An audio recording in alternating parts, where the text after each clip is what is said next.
জয় ঠাকুর। শ্রী শ্রী রামকৃষ্ণ পুঁথি দ্বিতীয় খণ্ডের অন্তর্গত তীর্থ পর্যটন এই অধ্যায় থেকে আমাদের পাঠ চলছে।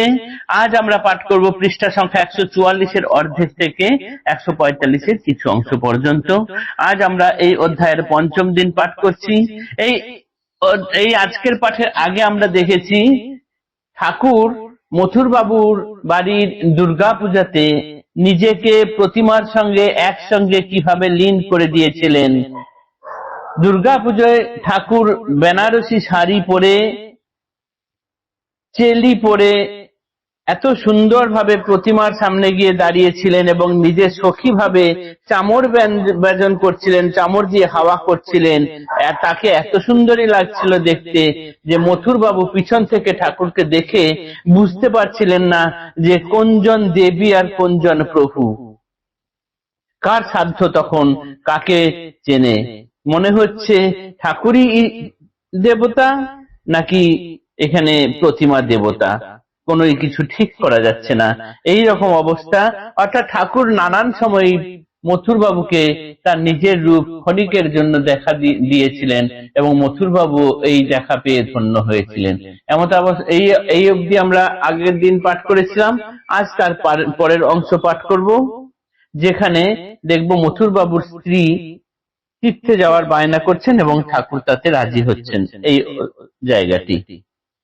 একদিন সন্ধ্যাকালে মথুর বনিতা মানস যাইতে তীর্থে তুলিলেন কথা। তীর্থযাত্রা ধর্ম কর্ম পুণ্য প্রদায়িনী। মথুর ভুলেছে পেয়ে প্রভু গুণমণি। প্রভু দেবে বিনা অন্যে নাহি জানে আর। স্বগোষ্ঠী একত্রে সেবে শ্রীচরণ তাঁর। প্রভু বিনা শ্রী মথুর কিছু নাহি চায়। সেহেতু উত্তর কইল আপন ভার যায়। পুছহ বাবায় ইহা আমি নাহি জানি। বাবায় ছাড়িয়া যেতে কাঁপে মোর প্রাণী। অনর্থক অর্থ নষ্ট কষ্ট কত হবে। বাবা যদি যান সঙ্গে যেতে পারি তবে। কাতর প্রভুরে কয়ে মথুর গৃহিণী। যাওয়া হয় তীর্থে যদি যাও বাবা তুমি। ভক্ত বাঞ্ছা কল্পতরু প্রভু ভগবান। ধরিলে ভকতে আর নাহিকো এরান। ভালো মন্দ স্থানাস্থান বিচার বিহীনে। সম্পদ বিপদ সখা রহে রে তে দিনে। কি করেন প্রভুদেব দিলেন সম্মতি। মহা আম্বা জগদম্বা পুলকিত অতি। মথুর বাবুর স্ত্রী জগদম্বা রোগ থেকে উঠেছেন। তারপর তারা সপরিবারে এবং সকলে মিলে ঠাকুরকে নিরন্তর সেবা করে চলেছেন। এছাড়া মথুর বাবু তখন আর কোনো কিছুই জানেন না। সমস্ত ধ্যান জ্ঞানী তার ঠাকুরকে কেন্দ্র করে। এমন সময়ে মথুর বাবুর স্ত্রী জগদম্বা বললেন যে খুব তীর্থে যেতে মন করছে। তীর্থে গেলে ধর্ম কর্ম পুণ্য ইত্যাদি হয়, তাই একটু তীর্থে যাওয়ার জন্য তিনি স্বামীকে বায়না ধরেছেন।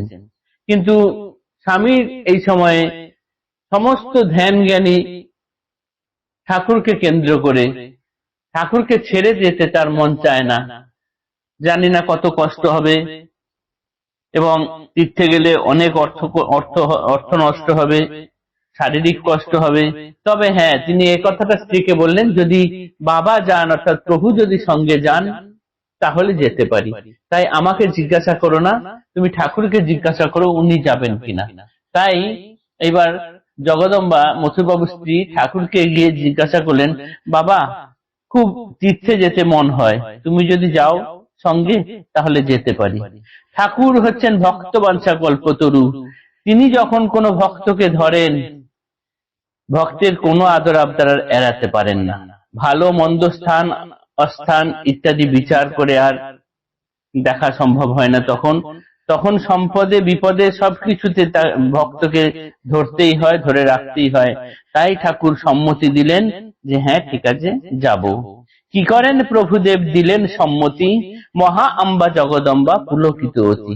ঠাকুরের কাছ থেকে এই তীর্থে যাওয়ার সম্মতি পেয়ে স্ত্রী জগদম্বা ভীষণ আনন্দিত হলেন মনে। লীলাময়ে প্রভু তার কর্ম বুঝা ভার, মানুষ থাকুক দূরে অসাধ্য ব্রহ্মার, কেহ বা কতই করে অসাধ্য সাধন, সহি শীত আতপ কত বিহীন অসন।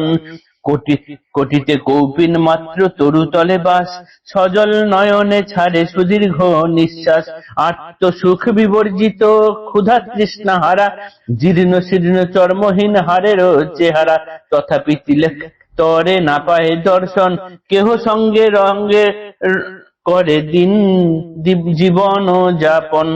যথা তথা ইচ্ছা মতো সঙ্গে লয়ে যায়, ভগবত তত্ত্ব গুপ্ত বক্ত মাত্র তাই। তার তত্ত্ব তিনি বিনা কে বুঝিতে পারে, ধুমাগার মাথা তার যে যার বিচারে।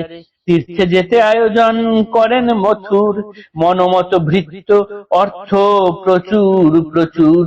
বস্তায় বস্তায় বাঁধা বিছানা বসন, যথা আজ্ঞা আয়োজন করে ভৃত্যগণ। ঠাকুর লীলাময়, তার কার্য বোঝা ভার। মানুষ তো দূরের কথা, ব্রহ্মারও বোঝা ভার। কেউ ঠাকুরকে পাওয়ার জন্য নিরন্তর সাধনা করে যাচ্ছেন, শীত গ্রীষ্ম রৌদ্র বৃষ্টি উপেক্ষা করে, কোটিমাত্র বস্ত্র ধারণ করে, আত্মসুখ বর্জন দিয়ে, ক্ষুধা তৃষ্ণা সমস্ত কিছু ত্যাগ করে দিয়ে জীর্ণ শীর্ণ চেহারা হয়ে সাধনা করে যাচ্ছেন, তবুও তার দর্শন পাচ্ছেন না। আবার কারোর কেউ বা না চাইতেই দিন রাত ঠাকুরকে সঙ্গে পেয়ে যাচ্ছেন। এই যে কিসের জন্য, তিনি ছাড়া আর কেউ জানেন না। কারোর সঙ্গে তিনি সর্বদাই থাকছেন, কাউকে সারা জীবন তপস্যা করেও দেখা দিচ্ছেন না। ভগবত তত্ত্বগুপ্ত বক্ত মাত্র তাই, যথা তথা ইচ্ছা মতো সঙ্গে লয়ে যায়।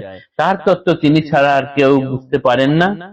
তাই তিনি এখন ঠাকুর যখন মথুর বাবুর সঙ্গে যাবেন বলে ইঙ্গিত দিলেন, মথুর বাবু তার সমস্ত ভৃত্য অর্থ এবং অন্যান্য দ্রব্য আদি প্রচুর প্রচুর জমা করে সংগ্রহ করতে শুরু করলেন তীর্থে যাওয়ার জন্য। আজকের পাঠ এতটুকুই থাকলো, আগামী দিনে এর পরের অংশ পাঠ করব। জয় ঠাকুর, নমস্কার।